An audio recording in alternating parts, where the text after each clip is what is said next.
ये उठा रे। हाँ अभी करो।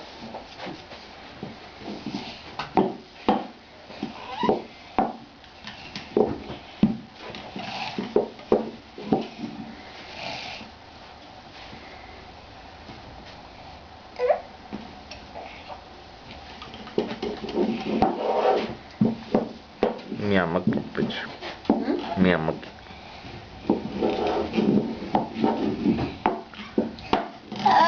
ठीक है ठीक है।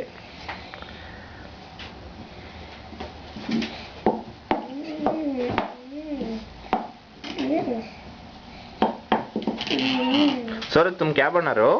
रोटी बना रही हूँ। किसके लिए? सबके लिए। आप कितना रोटी खाओगे? ये एक।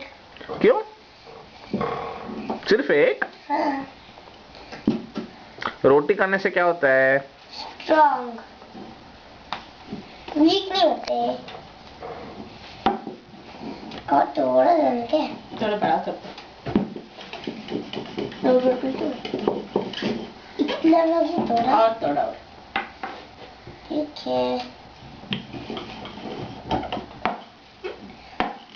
मैं ठीक बना रही हूँ। हाँ मस्त बना दो सूरज।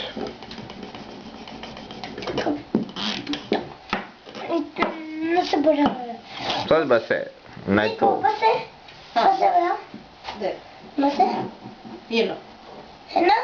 हाँ बस है ना? सूरज एक बार मुझे देखो। ई बोलो। इधर देख के बोलो ना।